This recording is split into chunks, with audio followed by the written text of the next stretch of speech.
I have just played for you Rachmaninoff's Prelude number 6 in E-flat major from his cycle of 10 preludes from the Opus 23. These were written in his earlier period between 1901 and 1903. Rachmaninoff was awaiting the birth of his first child, Irina, and she was born in June of 1903. He wrote this piece right after her birth, and it reflects the sweetness and tenderness of that time. He begins the piece very gently, with the right hand beginning on an upbeat with a small little fragment, another little fragment, and then it blooms into a longer, arcing, heartfelt phrase. And that consists of the theme 1 that we hear throughout the piece. At the same time, the left hand is playing a counterpoint of continuous 16th notes in long, long phrases based on the scale notes of E-flat major, and then a lot of times making departures of twists and turns chromatically, adding great interest. The two parts support each other, and they create a dialogue with rich harmonies and syncopations rhythmically and harmonic suspensions. As the piece progresses, that dialogue becomes even further developed, and we hear 4-part harmony with soprano, alto, tenor, and bass. But it's the coda, the ending measures, that take my breath away. The imagination that Rachmaninoff uses for these closing measures is astounding. He takes the opening left-hand passage of 16th notes. He turns it into a duet for the two hands, and they play in a merged together in an ascending and a descending arcing phrase of parallel lines of exquisite beauty and delicacy. And that's how he ends the piece. That meant a lot to me, and I thought how he's choosing to end here is really giving us the ultimate character of this piece. So let's explore now just everything that goes into this. I kind of think of it as a love letter to his daughter. So here we are in the key of E-flat major. Here is our tonality. And if we take the 3 notes of that triad, E-flat tonic, G median, and B-flat dominant, what we hear in the bass that begins the piece is the dominant B-flat. And what we hear in the right hand is this. Now what this is an inversion on the E-flat major root position. If we take first inversion, that's our opening chord for the melody in the first inversion. And then that goes up to the second inversion.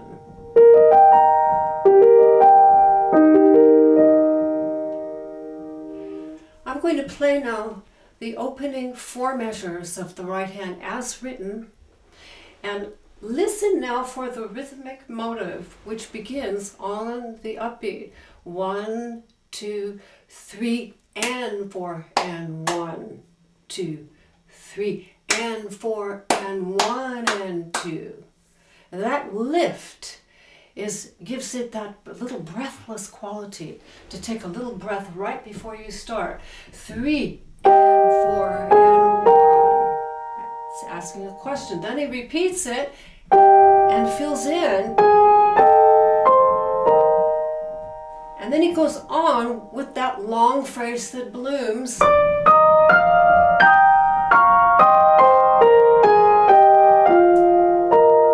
But we still haven't really heard that E-flat resolution, have we? Then he goes on the second 4 measures. And this is very much a repetition of material with a few variations. Instead of the first fragment that began in measure 1 with the 3 and 4 and 1, he fills it in. 3 and 4 and 1, 2, 3 and 4 and 1 and 2. Now here it changes. Here, a different chord. That is a second inversion of C minor. So we are moving away out of E flat major at this point in measure 8. With the pickup,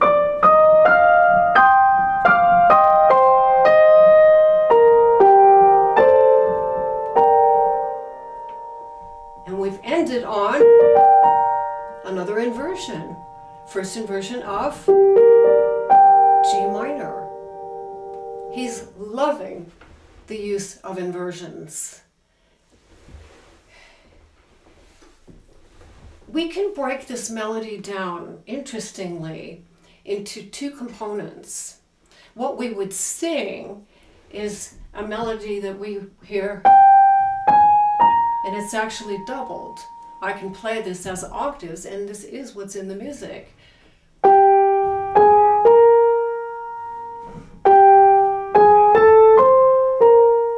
And then it goes up.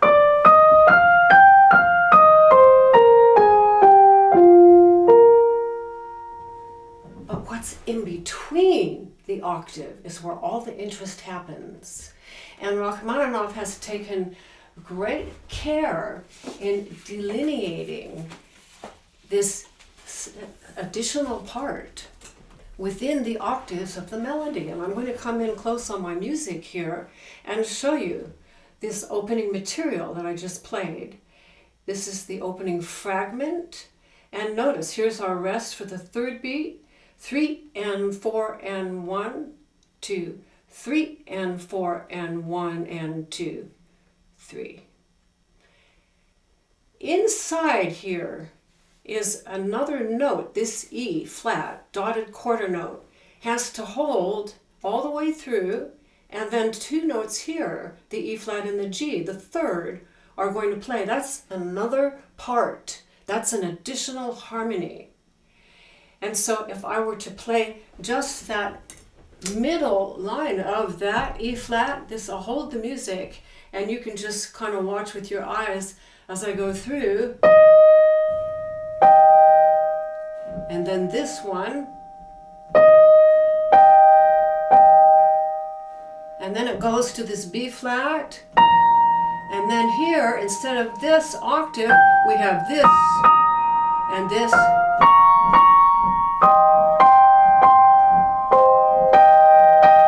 Then you hold that E flat. You see the little tie here? Hold it with your 2nd finger. That's the other voice. And then it plays again.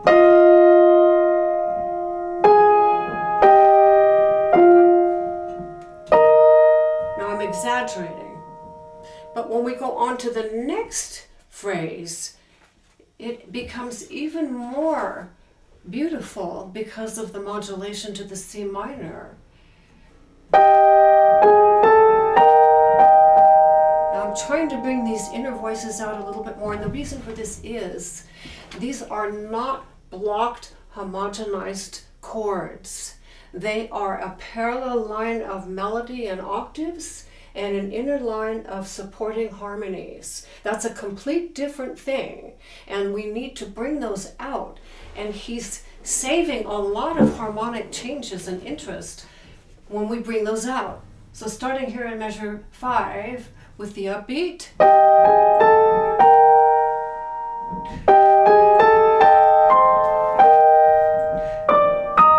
Now here.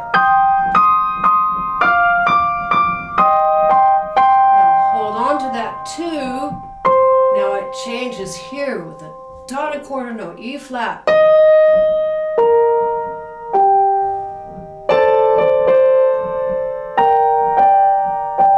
That's really exquisite. There's so much pathos in these inner harmonies. And if you can bring them out a little bit so that you know they're there, like this.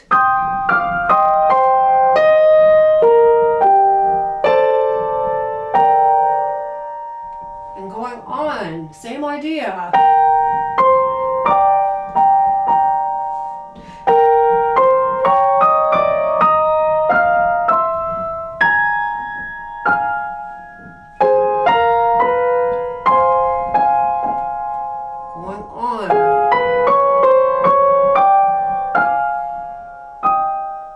Basically ends our whole opening A material.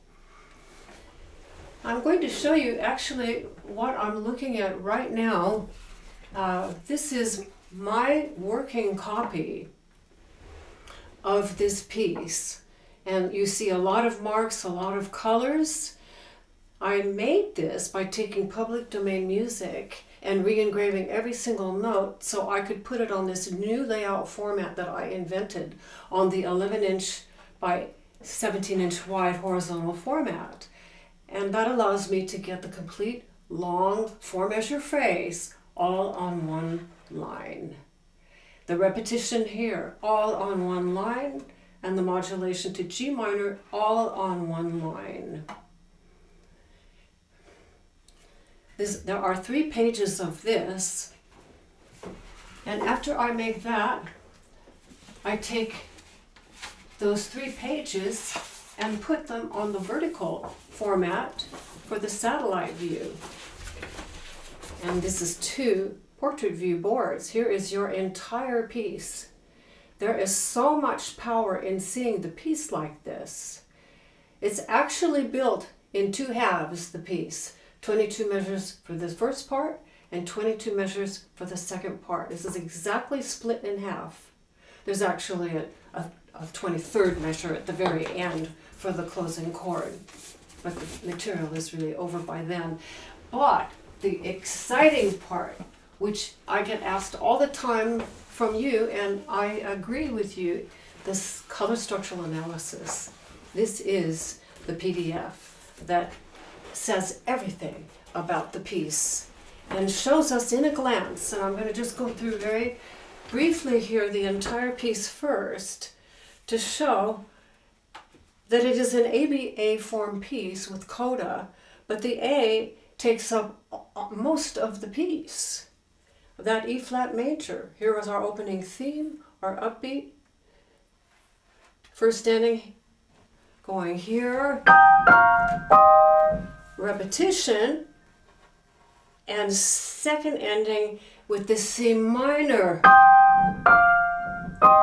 So when you learn your piece, you can see the arcing phrase to culminate that opening 4-measure theme changes right here and right here. That is the change. It's lined up. So you learn it that way. You've got this first one and then this second one. Then the repetition in G minor, and finally modulates to E flat major, and the development section in the green box begins. That resolves back to E flat major, and from this point on, the last 22 measures, 23 plus the end, are all E flat major, E flat major, E flat major, E flat major. He's lingering in this key. He's lingering in the space of the mood of this piece. And therefore, I feel it as a meditation, that we go deep into this piece and we just want to linger with all of the lovely details. So we will come back to this. Now, the last element here, and perhaps the most important element, is this left-hand part with the continuous 16th notes. So I'm going to now start with that, and starts with a very long phrase. Starting here, I'm going to go slowly. There are 22 notes on that first phrase. Oh, and by the way, I know when you learn the piece you're going to want this, so you can get all of these supplies from my website, sallychristianmusic.com, as digital downloads. You just take your files to a print shop and have them printed on the heavy cardstock paper, 11 by 17 size. You'll love them. They'll last forever. And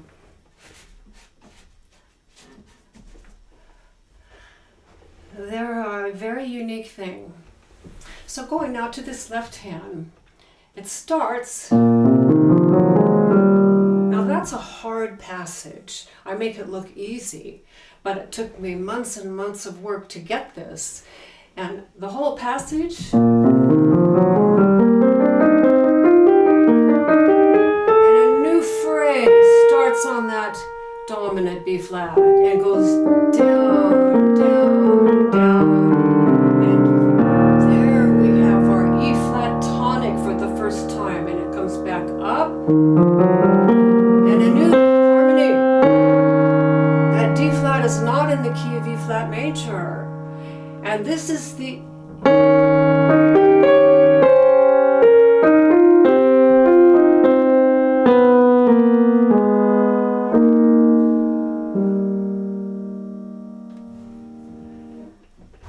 harmonies that were buried within the octave melody of the right hand. He's burying harmonies as well in the left hand part here. He's starting off from the very beginning with the left hand with two-part harmony. First, it's a single line.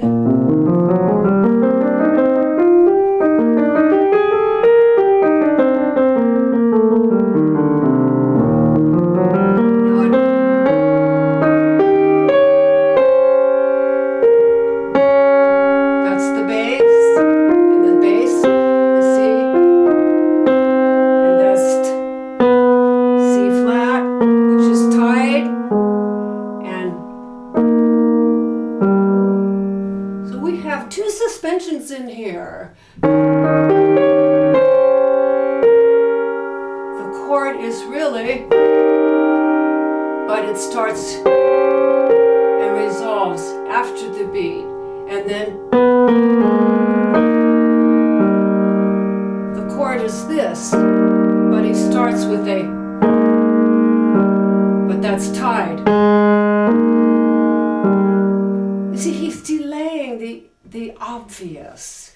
He's playing around. Instead of taking a root position chord, he's taking the inversion. And instead of giving us the resolution on the beat we expect, he delays it with a suspension. And he does this all the way through the piece. The last thing I want to say before I play it as written, and this is a very important point, going back to your copy, your 3-page main file, which looks like this, 3 pages of this. I'm going to talk about the phrase structure now because this is essential to understand and how to practice built around these phrases. So let's take a look at the left hand I just played. This is the first long arcing phrase, and it has over 5 beats of notes, 22/16 notes, a huge arcing phrase. And then here he starts another phrase. So you're going to hear this B flat as a start point. From low B flat up to this B flat is 1 unit. Then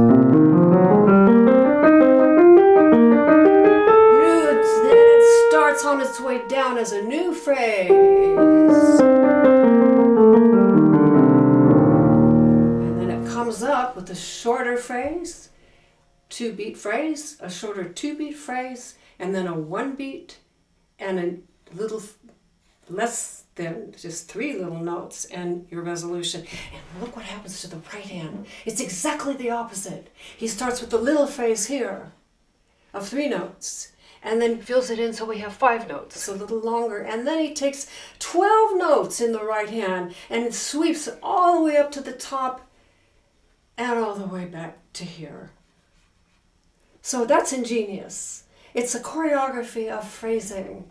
So now when we put our hands together, we can follow those phrases and see how they support each other. That's what I mean. This is a blend. And they're working together. The whole is greater than the sum of the parts, but you need to understand the separate parts in your practice. Before I actually play this, I'm going to show you what I had to do to track this left hand. I started with the 4 notes as a unit, fingers 4, 3, 2, 1. Because you're not going to think to start a piece like this. You get a few nerves going and sit down to play and you go, oh, how did that begin now? Oh, really, like this? Yes, it did. And then it went up the little zig and zag, and then it went up to the E flat, and then it went another chromatic. See how he's weaving in and out of the tonality? Out, out. Now this is all straight E flat major coming down.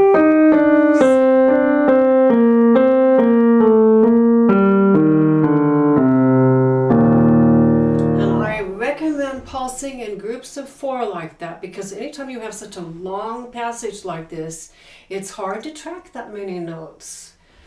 Then our second phrase, which sweeps back up. It's jazzy, isn't it? And then it goes up.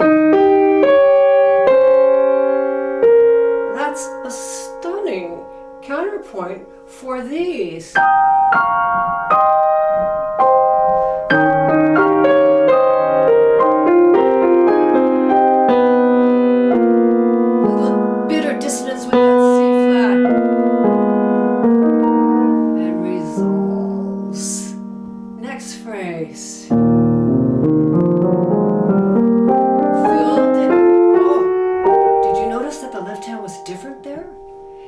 This time it went, the first time it went,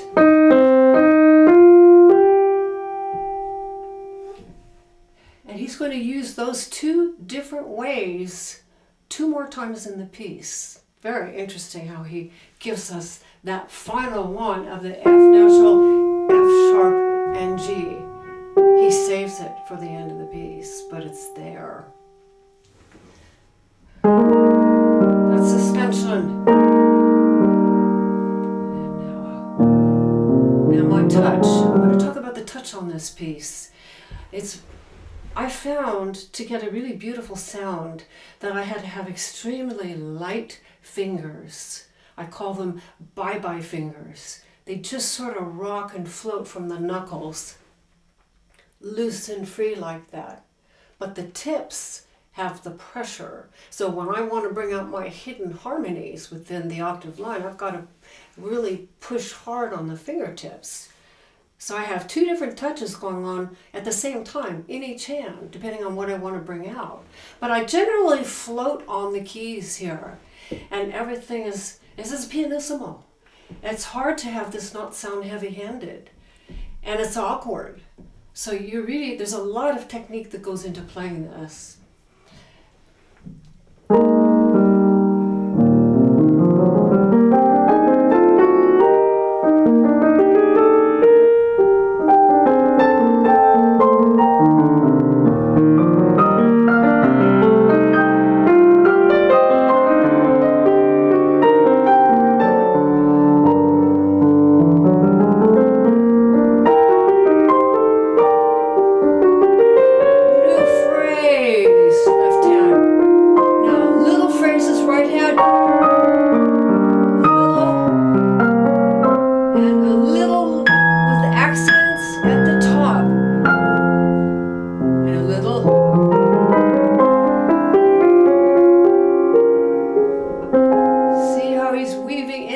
That's F minor here.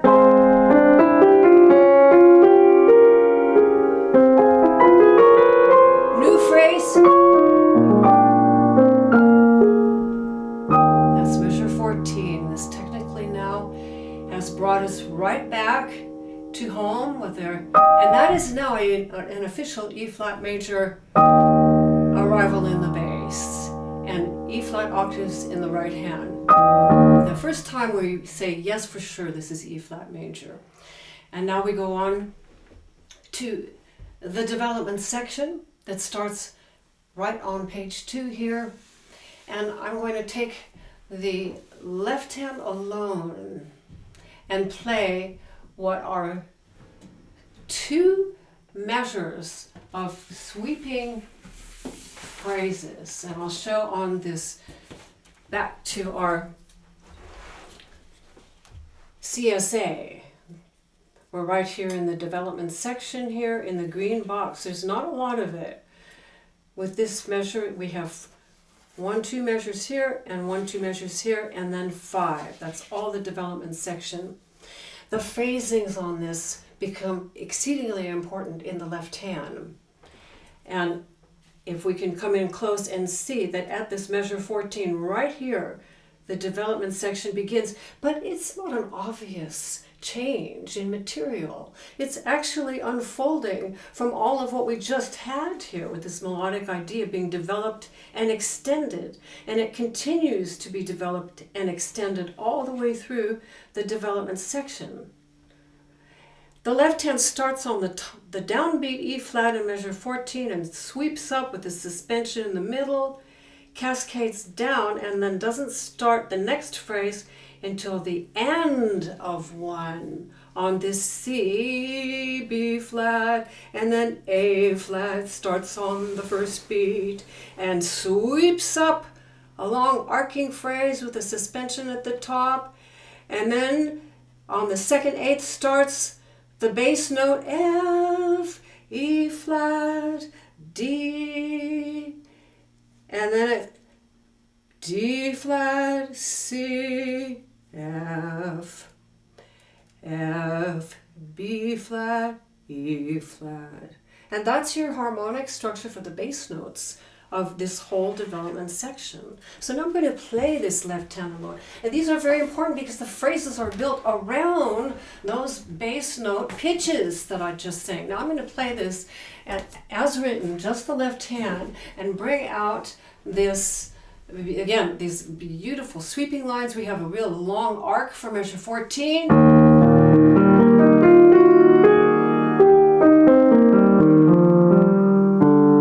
And then starts on the end of the next measure on the C. This is a beautiful rhapsodic, and the B flat. And then A flat, another big sweeping. The suspension at the top. And the end of this F. New phrase. And E flat. We know we want the D, and here it is. Gorgeous, these huge, broken, generous chords. You want to relish in these harmonies going on.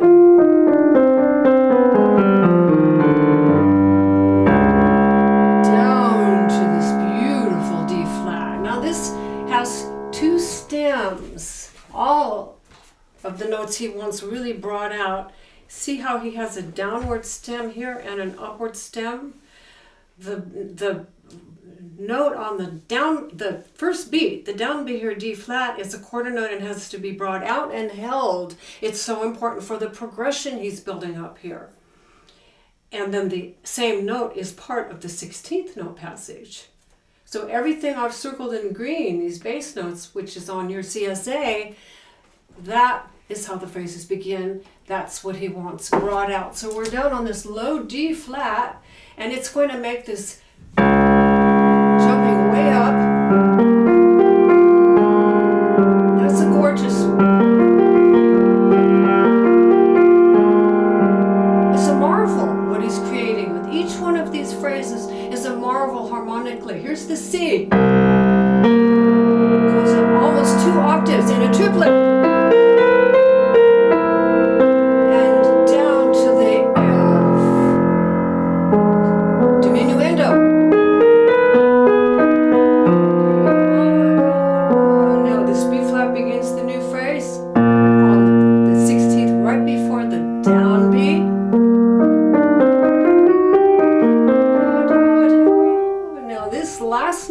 Is the new phrase, and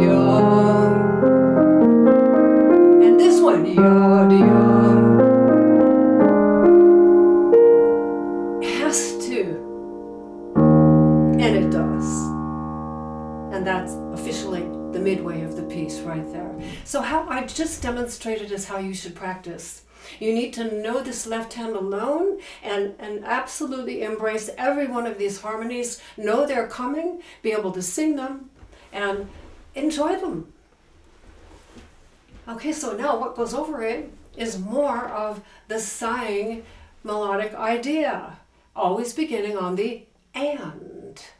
So we start here, measure 14. 1 on the tonic E flat. Now the and of 1, and 2 and 3, 4, 1 and 2 and 3, 4 and 1. That is the second inversion of A flat major, and the bass has the A flat. So we know it's a little tiny bit of A flat major here, which is the subdominant of E flat. So right here, measure 16. It's like a kiss or a star. Those little blooms, I circled these, and in your CSA, they're written suspension with this, or, and notice that they're spaced every other measure. It's a pattern he's using. So you can look forward to this pattern. Let's start this again, measure 14. Suspension. New phrase, left hand. A flat arrival. Now another phrase. Suspension. As this is floating and hanging, you've got your suspension to fill it out. Climbing higher.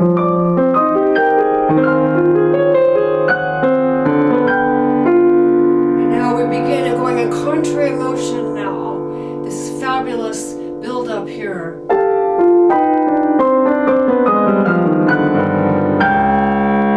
So magnificent.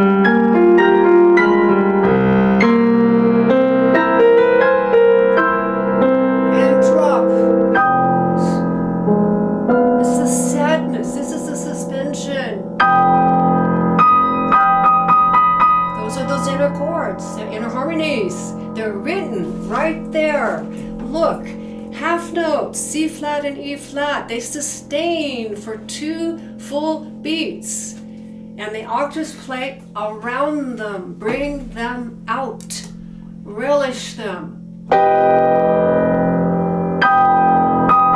Augmented.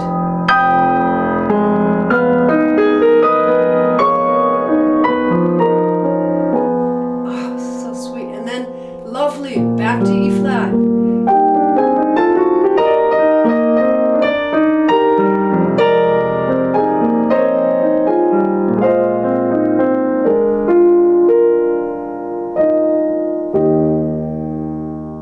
Now he saves something pretty extraordinary here for right before our arrival back to the tonic. At measure 23. This measure 22 is the last measure of our first half. And he says something so delicious here with this. And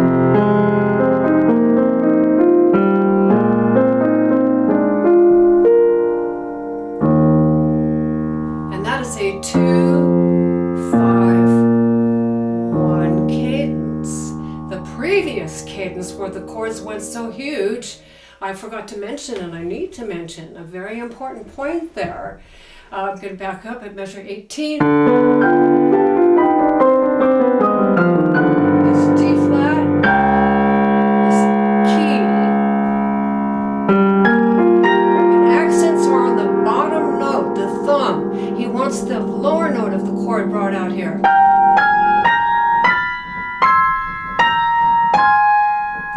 And then the top one. And it's more beautiful that way. It's more rich. Otherwise, if you bring it out that top note so loud, it's kind of screams and shrieks. It's not pleasant. But by bringing out the lower and then the bass,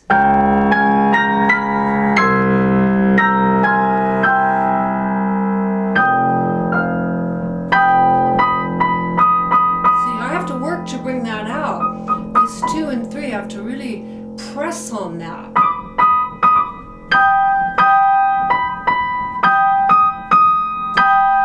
That's nice. This is a 6, 5, 1.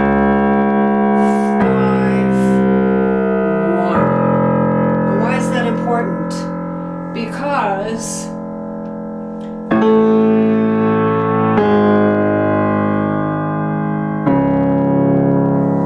that is our 6-5-1 motive that he started with the first prelude in C sharp minor. And that bass beginning on that prelude is a leitmotif that is present in all 24 preludes. And here it is, right in measure 19, at the climax of this huge arcing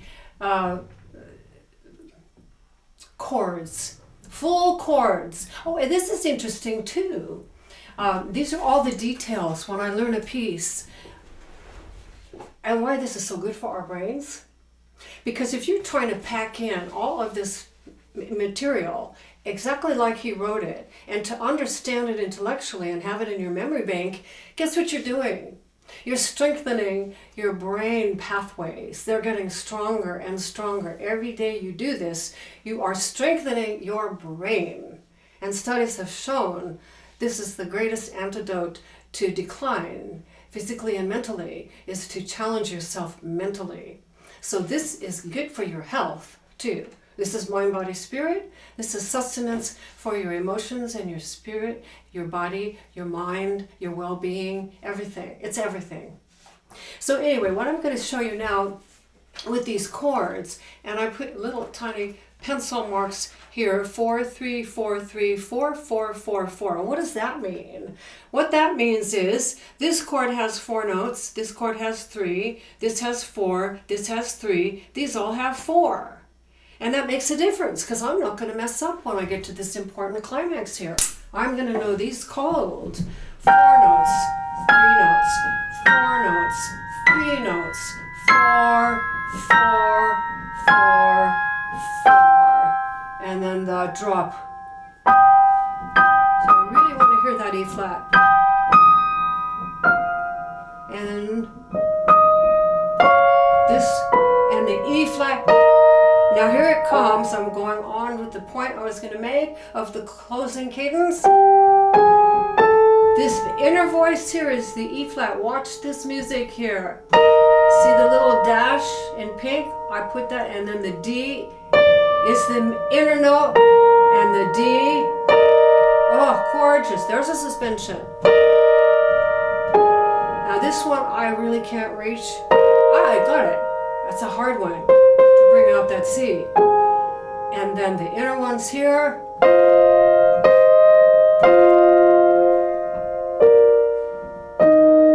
And this inner G.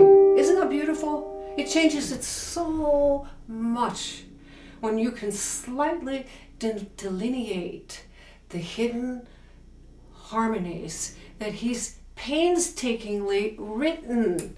He took the trouble to put this E flat quarter note aside from the octave here so that we see it's a different voice.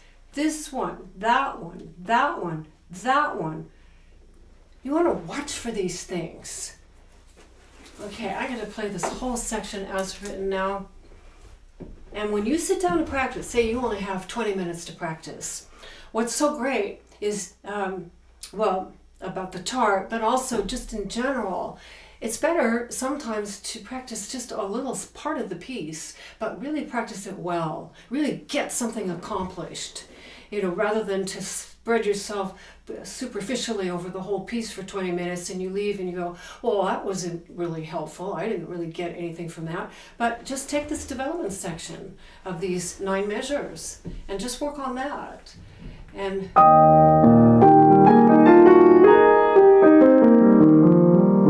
building. We're going to listen for the phrases.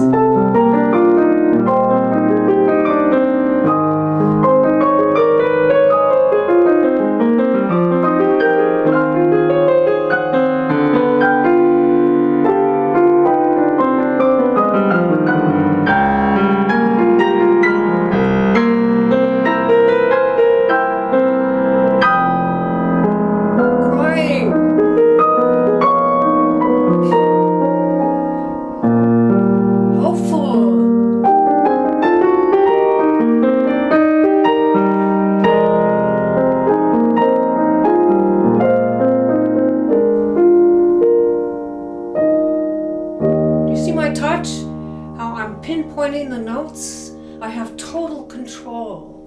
Now we begin our second half of the piece. And this is pretty amazing because here it is on our page 2 of the CSA.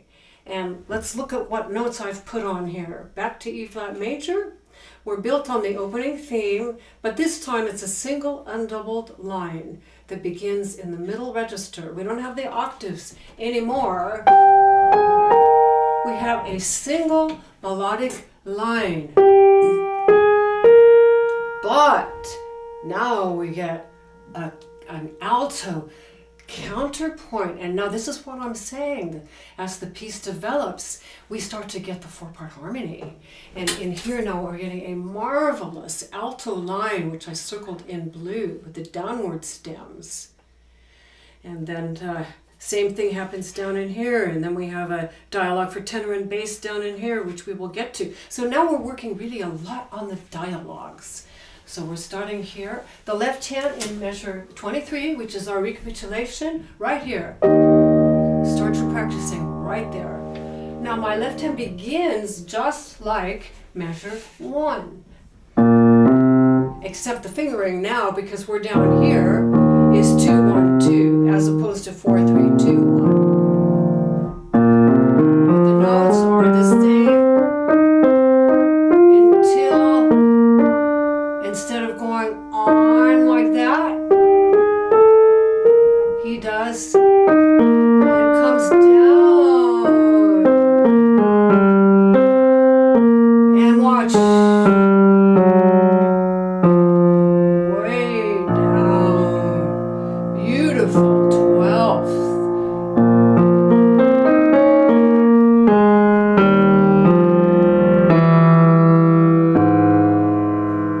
That's it.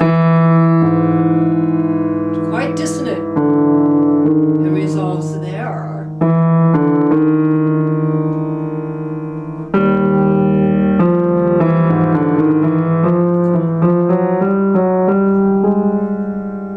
Innuendo.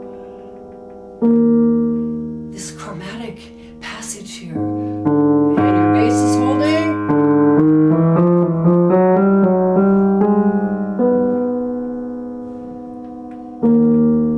The left hand goes up.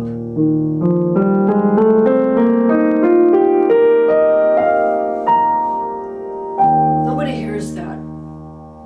That's the most amazing thing, that these continuous 16th notes now are going to metamorphosize, and they're going to travel. They're going to travel all over the place and start to be taken with the right hand too, along with the melody notes. Now we're getting really complex and really sophisticated. But we start simply with the measure 23. 1, 2, 3, and 4, and 1, 2, and the alto holds.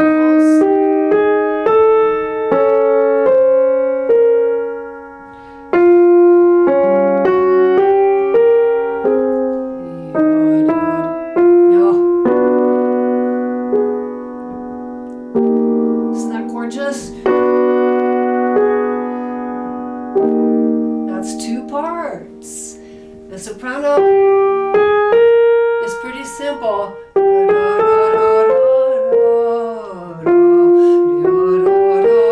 Breath. The soprano goes on. I'm just going to play the soprano lines here in measure 28.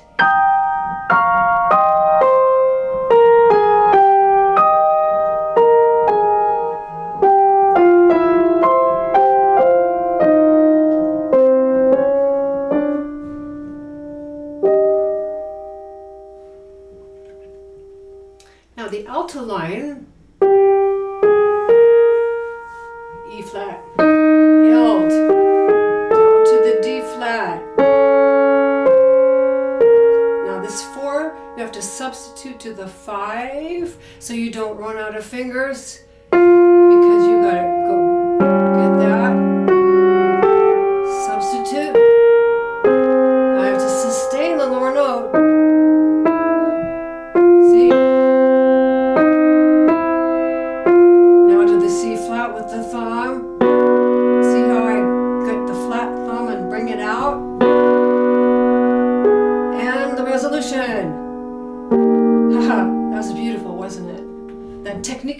thumb.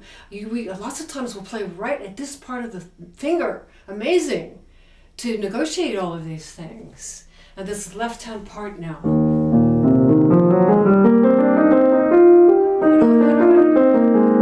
Another long phrase, and then rest, another phrase.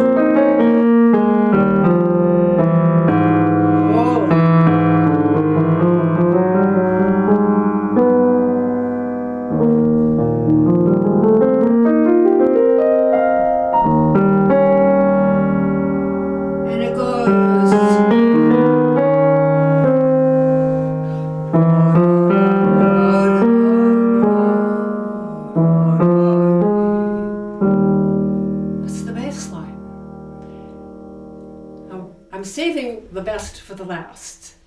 So there's one more step before we can do this, and that is I want to play at this absolutely what I consider rapture on this right here. We just finished doing all of this, and here that's where I ended, and now we're going to have the filled in octaves resume briefly to enrich this moment right here.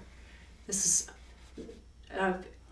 kind of amazing because these chords we reached this moment of rapture right here in this measure 28, have the same 3 chords as our opening measure 4 when we did this.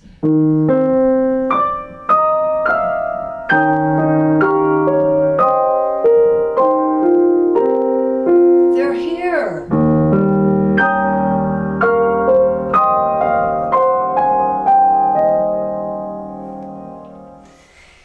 And those chords with the left hand now will sound like this.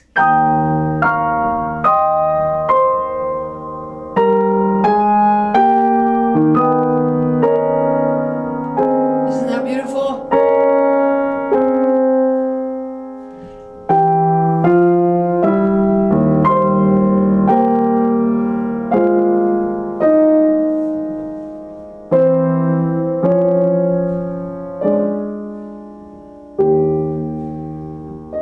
That's beautiful. Practice like that. Acquaint yourself. And now comes the magic ingredient of the non-stop 16th notes now dispersed for the 2 hands. And what we have, this is in Rachmaninoff's music. He's got this MG, MD right here. MG's main gauche, the left hand in French, and main droite is right hand. So we take these 2 little notes with the left hand, and all of the rest of the 16th notes are right hand. 2 of the left and all with the right hand. 2 of the left and all with the right hand. These are hard measures, but they're so gorgeous. And I'm going to play just now the inner part of these 16th notes. He's gone, he's hit this rapturous climax here. And then he puts this beautiful garlands in the middle. And then he does it. And then.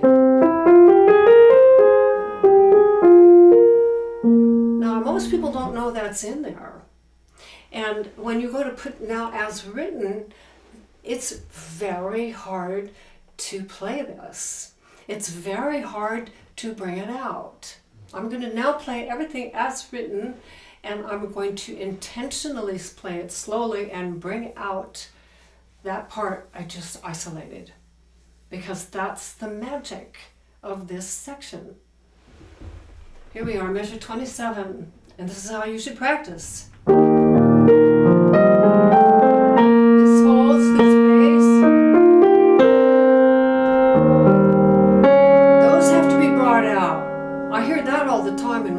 Nobody misses that. That's great. But just do it again.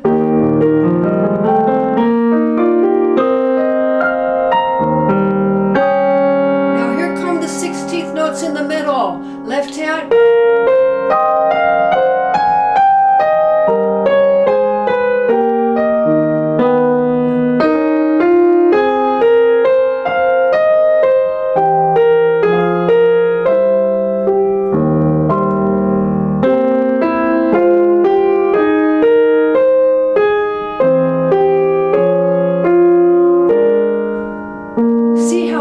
as it is, this is as complex as a Bach five-voice fugue. This is, Rachmaninoff was steeped in all of the classics, and he had a fabulous education.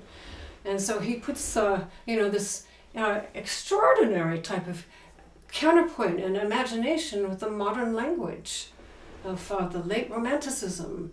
And now if we play it as I would ultimately play it, not quite that pronounced, let's start that passage again. And this is just 4 measures. You've got 20 minutes to practice.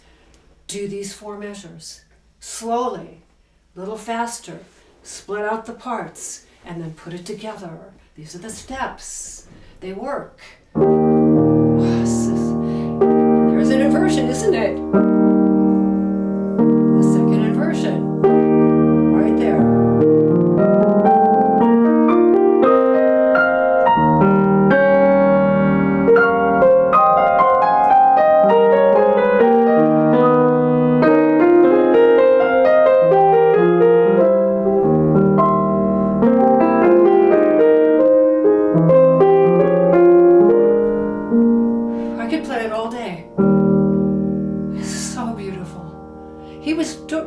He was in this phenomenal space of magic and exaltation. That's how I felt after I had my child. I just was, I couldn't believe the rapture and the miracle of the whole thing. And now we go to our page 3, and it's in this piece. Okay, another one of these beautiful lines going up of 16th notes. He's got them all over the place, and then he goes on.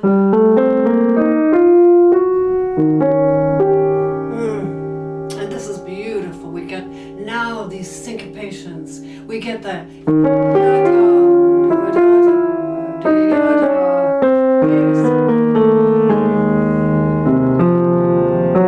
everything's syncopated.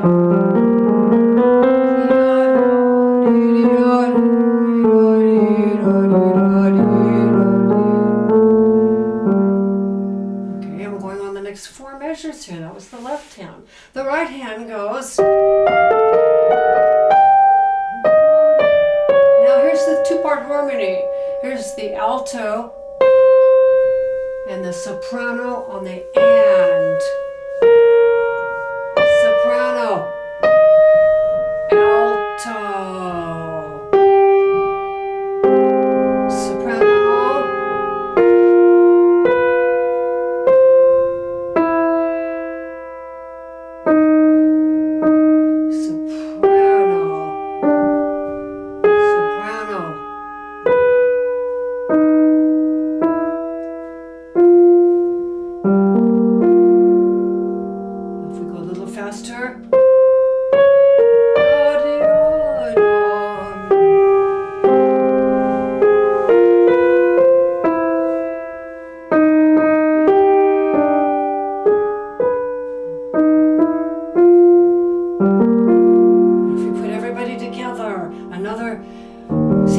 That's what I mean, he's lingering here.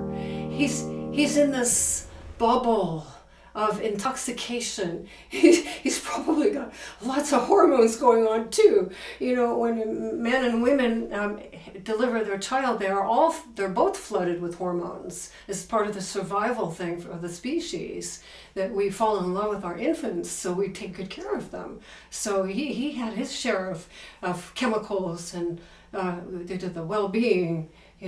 It's just when you put yourself in the mind and the space of where they were at the time, or something you can relate to in your own life where you've had that, I think that's really the wonderful thing, is how you can marry your feelings and your experiences with the piece that you're working on, so that it's a valid connection that you have with the piece. And then you can put some authenticity into your playing. reading everything that's there in the music, but having your own stamp on it based on your own life experience. That's the goal, that we each create our own unique masterpieces based on who we are and our life experiences, and as an expression and an honoring of that. That's what music is.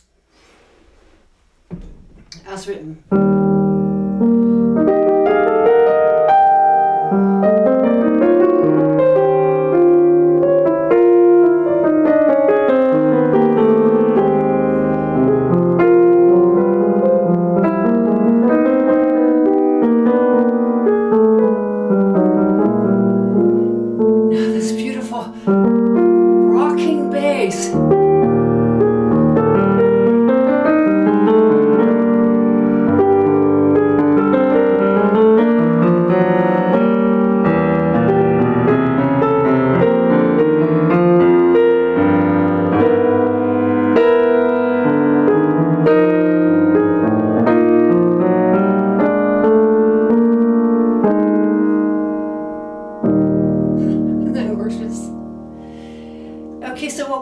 Here now, and this is the last of the 4 measures of his lingering here, right here in the piece. You see, we're almost to the coda. So at the end, he saves this delicious idea of taking the upbeat from measure 5, and he restates it 3 times. Remember, measure 5 is what was filled in. And he's taking that right here. 2nd measure. And 3rd time.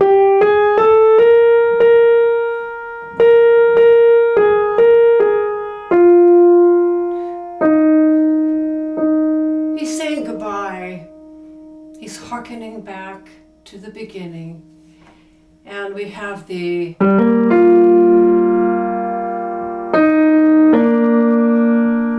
alto. And aha.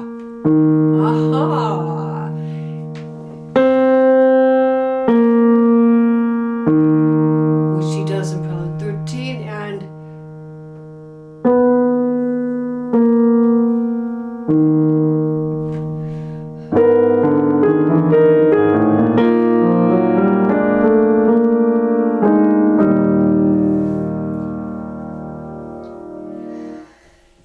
so we're going to take the alto and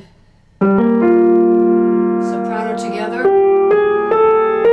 the alto holds,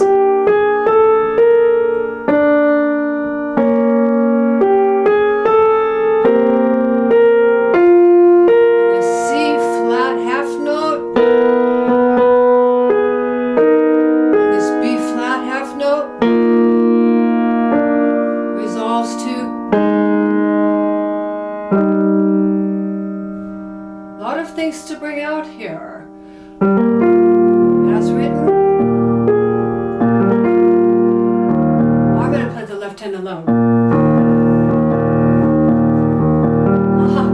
I love this rocking, and then it sweeps up.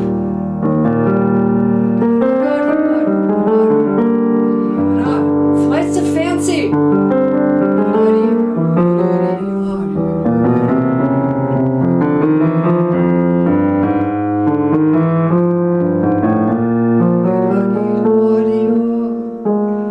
Isn't that gorgeous?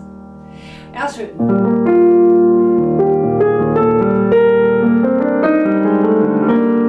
G minor. Diminished, G diminished. It's forte here.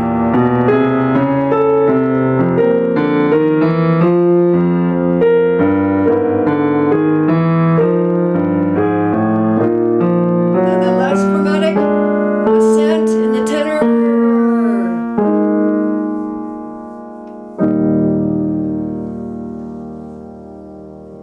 And then we start the coda. And we take the opening passage, this is what I said in my introduction, This is the last, how the piece ends, and he takes our opening material here, again from the measure 5, of how the left hand was in measure 5.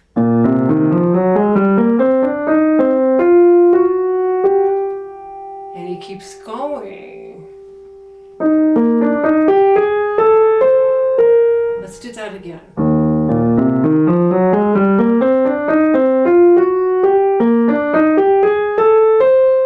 Keeps going.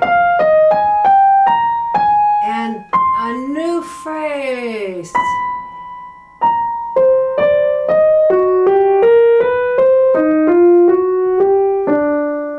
And a little phrase. And a little phrase. And a little phrase. And a little.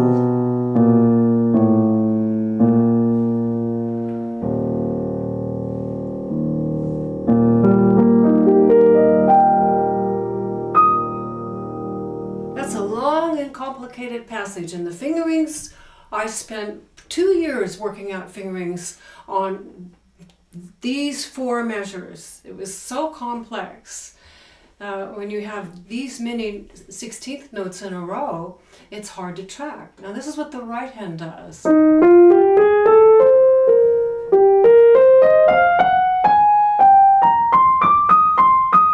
And here's the top and the new phrase coming down.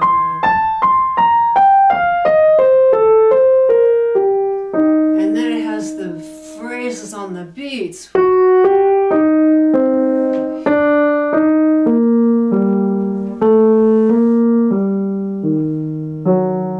That's slow practice. Now when we put them together, it's pianissimo. Now we have parallel sixths for 8 notes.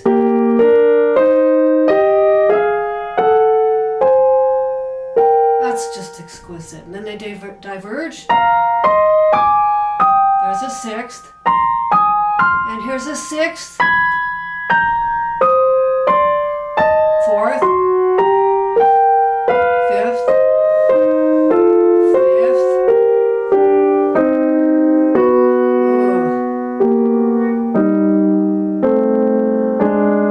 Oh. See how complicated it is?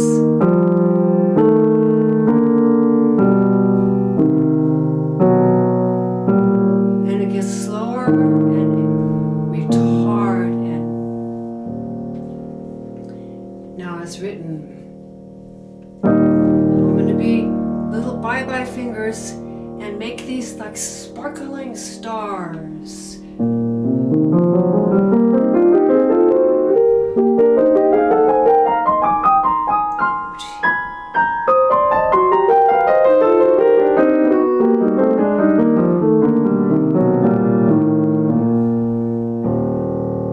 And this gorgeous E flat major rolled chord. Look at this huge distance. 5 octaves. He loves to play the entire keyboard.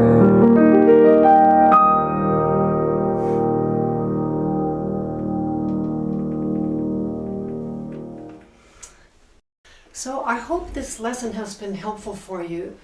I hope it has inspired you to take a look at the piece and go on your own journey with it. I have a personal story about this piece. When I was a little girl, maybe 7 years old, 8 years old, my mother was learning this piece. She loved it, and she worked on it every day for about 2 hours. And I didn't understand the piece at that time, and was never really. It was a piece that I passed by with all of the repertoire I've learned over my adult life, and it's only been in the last 2 years that I picked it up and learned it, and I was amazed at everything I found in it. It's such a sophisticated and complicated and refined piece. And I found that the tolerances were pretty small of as far as the tempo, the piece does have to move enough to sustain the long, long lines. And it has to be so delicate and played so effortlessly, and it's awkward and complicated. So this is an advanced piece. It may sound easy, but it's one of those pieces that's harder than it really sounds. But if you go through the steps that I outlined today, you will be able to play it. It's not if, it's when. That's why I always tell myself, I know if I do the right things every day and I do them enough times correctly, it's going to seep in. It's going to seep into here and into here and into here. And eventually, yes, I will have it, and it will be mine to commune with. And these moments, pinnacle moments in our life that are exemplified by music, peak experiences, which he had exemplified in a piece like this. What more wonderful thing can you do but surround yourself with that? It's a gift for yourself. And it reminds me of one of my favorite quotes. It's not so much a matter of where you take your art, but where your art takes you. Thank you.